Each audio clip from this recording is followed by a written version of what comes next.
विद्यार्थियों, आज हम आलोक धनवा जी की कविता पतंग की दुनिया में चलेंगे। यह कविता न केवल बच्चों की मासूमियत और उनके सपनों की बात करती है, बल्कि हमें जीवन में आशा और सकारात्मक सोच की भी प्रेरणा देती है। कविता में बच्चों की बेफिक्री, उनकी हंसी और उनके सपनों की उड़ान को बहुत सुंदरता से दर्शाया गया है।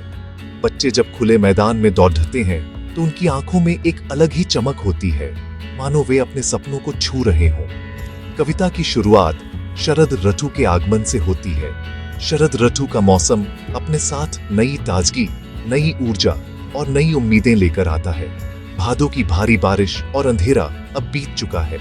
लंबे समय तक चली बारिश के बाद जब आसमान साफ होता है तो हर तरफ एक नई चमक और स्फूर्ति दिखाई देती है। प्रकृति में एक नई ताजगी और उजाला है। हर पत्ता, हर फूल, हर कली जैसे नई जिंदगी से भर उठती है। यह मौसम हमें भी अपने भीतर नई ऊर्जा महसूस करने का मौका देता है। शरद ऋतु उम्मीद और सकारात्मक बदलाव का प्रतीक है। यह मौसम हमें सिखाता है कि हर अंधेरी रात के बाद एक उजली सुबह जरूर आती है। जैसे अंधेरी रात के बाद सुबह होती है, वैसे ही भादों के बाद शरद का आना हमें सिखाता है कि कठिनाइयां हमेशा नहीं रहती। जीवन में चाहे कितनी भी मुश्किलें आएं, उम्मीद की किरण हमेशा बनी रहती है। कवि हमें यह समझाते हैं कि हमें भी बच्चों की तरह हर नई सुबह का स्वागत पूरे जोश के साथ करना चाहिए। बच्चों की तरह हमें भी अपने सपनों को खुलकर जीना चाहिए। पतंग और बच्चों का रिश्ता इस कविता का केंद्र है। पतंग बच्चों के लिए सिर्फ एक खिलौना नहीं, बल्कि उनके सपनों और उनकी आजादी का प्रतीक है। पतंग बच्चों के सपनों और उनकी उड़ान का प्रतीक है। जब वे पतंग उड़ाते हैं तो वे अपनी कल्पना और उम्मीदों को भी ऊंचाइयों तक ले जाते हैं। जब बच्चा पतंग उड़ाता है तो वह अपनी कल्पना को आसमान तक भेजता है। उसकी आंखों में एक चमक होती है और दिल में एक विश्वास कि वह भी ऊंचा उड़ा सकता है। पतंग जितनी ऊपर जाती है, बच्चे का मन भी उतना ही ऊंचा उठता है। यह हमें सिखाता है कि सपनों की कोई सीमा नहीं होती। यह कविता हमें बच्चों की मासूम दुनिया में ले जाती है, जहां हर उड़ान एक जीत है। हमें भी अपने जीवन में हर नई शुरुआत का स्वागत इसी उत्साह और उम्मीद के साथ करना चाहिए। कविता की पहली पंक्तियां हमें एक बदलाव का संकेत देती है। सबसे तेज बौछारें अब थम चुकी हैं। भादों का अंधेरा छूट गया है। गांव की गलियों में जो पानी भरा था वह अब धीरे धीरे सूखने लगा है। बच्चे खिड़की से बाहर झांकते हैं, जैसे वे भी इस बदलाव का इंतजार कर रहे थे। यानी मानसून का अंधेरा, ठहराव और भारीपन अब खत्म हो चुका है। आसमान के बादल छूट रहे हैं और सूरज की पहली किरणें धरती को छू रही हैं। हर पत्ते पर पानी की बूंदें चमक रही हैं, जैसे प्रकृति ने खुद को नहला लिया हो। एक नई सुबह का जन्म हुआ है, जो खरगोश की आंखों जैसी लाल और चमकीली है। ये सुबह न सिर्फ रोशनी लाती है, बल्कि एक नई ऊर्जा और ताजगी भी लेकर आती है। ये सुबह उम्मीद, ताजगी और जीवन से भरी है। बच्चे ओस से भीगी घास पर दौड़ते हैं। उनकी हंसी में एक नई उमंग है। हर सांस में ताजगी घुली हुई है। शरद आया है, जैसे कोई बच्चा पुलों को पार करता हुआ। यहाँ शरद ऋतु को एक मासूम बच्चे की तरह दिखाया गया है, जो भादों की मुश्किलों और अंधेरे को पार कर उजाले की ओर बढ़ रहा है। यह बदलाव संघर्ष के बाद मिलने वाली राहत जैसा है। वह अपनी चमकीली साइकिल तेज चलाते हुए, घंटी बजाते हुए आया है, जैसे बच्चों को बाहर बुला रहा हो, उन्हें नए मौसम की खुशबू महसूस करवा रहा हो। उसकी साइकिल की घंटी में एक नई शुरुआत की आवाज है। शरद ऋतु बच्चों को पतंग उड़ाने के लिए बुला रही है। नीला आसमान, रंग बिरंगी पतंगे और बच्चों की खिलखिलाहट सब मिलकर एक उत्सव सा माहौल बना देते हैं। साफ आसमान, सुनहरी धूप और हल्की हवा, हर चीज बच्चों के लिए तैयार है। यह मौसम उन्हें खुलकर खेलने, दौड़ने और सपने देखने का न्योता देता है। प्रकृति और बच्चों के बीच एक गहरा रिश्ता है।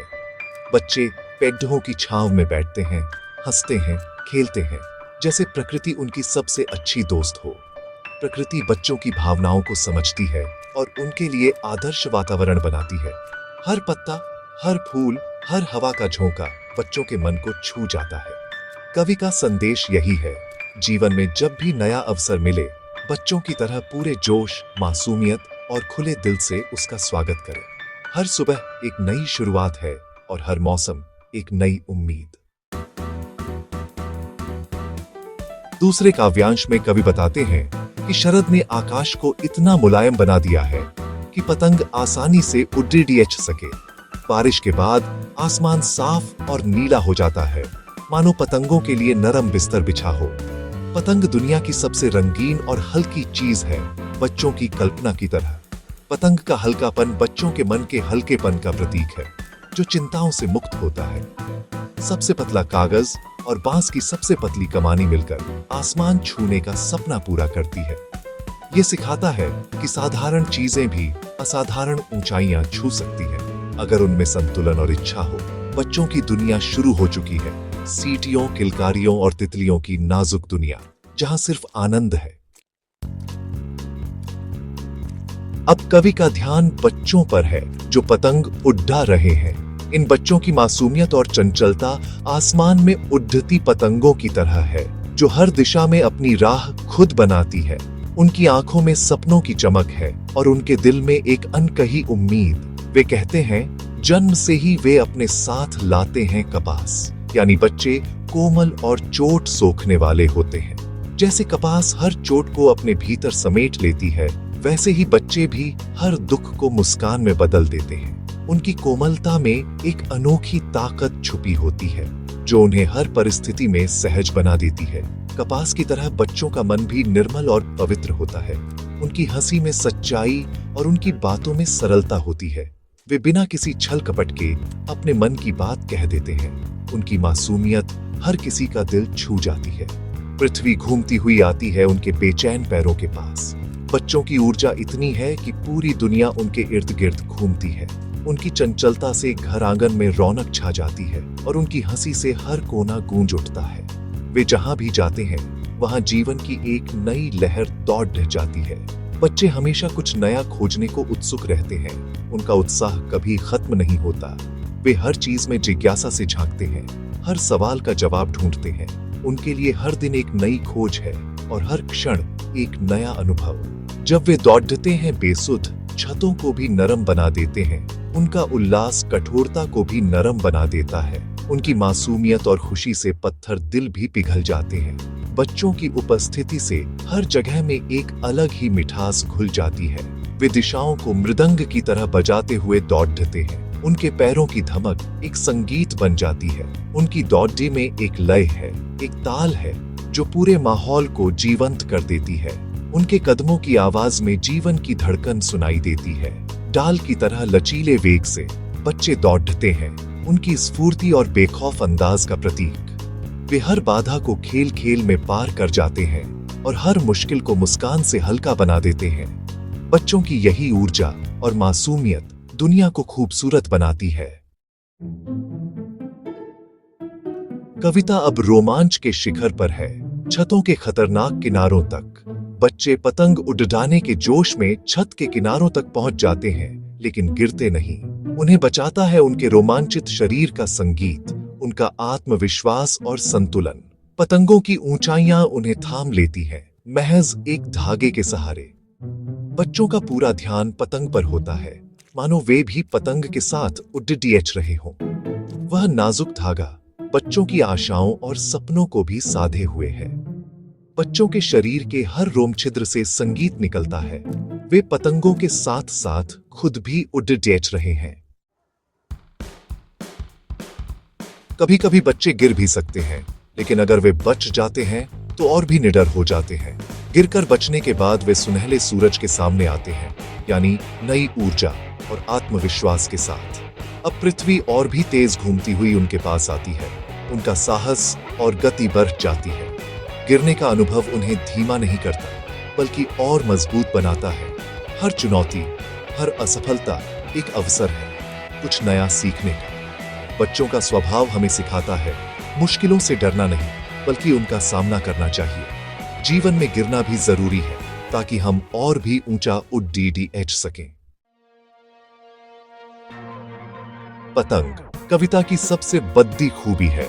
इसमें इस्तेमाल किए गए बिंब और प्रतीक, जैसे खरगोश की आंखों जैसा लाल सवेरा, एक मासूम और सुंदर सुबह का चित्र, छतों को नरम बनाते हुए बच्चों के कोमल पैरों का एहसास, रंग बिरंगी पतंगें, साफ नीला आसमान, छतों पर दौड़ते बच्चे, ये दृश्य बिंब कविता को जीवंत बनाते हैं। घंटी की आवाज, दिशाओं को मृदंग की तरह बजाना, श्रव्य बिंब, पतंग बच्चों के सपनों, आजादी और ऊंचा उड़ाने की इच्छा का प्रतीक है। शरद ऋतु उम्मीद और नए अवसरों का प्रतीक है।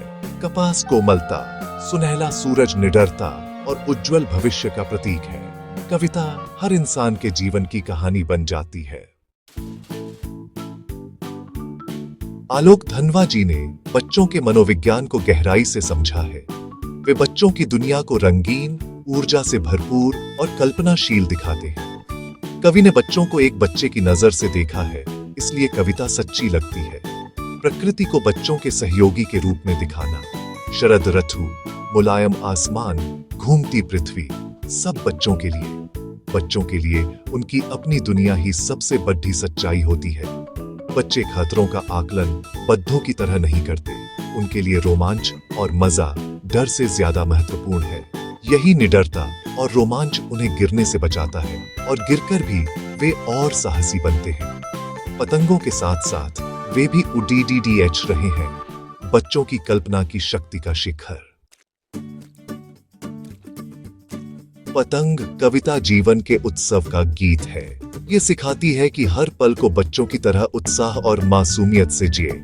मुश्किलों के बाद हमेशा उम्मीद और खुशियों का दौर आता है, जैसे भादों के बाद शरद। पतंग बच्चों के सपनों की उड़ान है, साधारण साधनों से असाधारण ऊंचाइयां छूने की प्रेरणा। कविता का सबसे बड़ा संदेश है निडरता। बच्चे गिरते हैं, लेकिन हर बार और मजबूत बनकर उठते हैं। हमें भी जीवन की चुनौतियों से डरना नहीं चाहिए, बल्कि उनका सामना करना चाहिए। अपने भीतर के बच्चे को जिंदा रखें। मासूमियत, कल्पनाशीलता और उत्साह कभी न खोए। जीवन एक पतंग की तरह है, सही संतुलन और जोश से उड़ जाए तो आसमान की बुलंदियों को छू सकते हैं।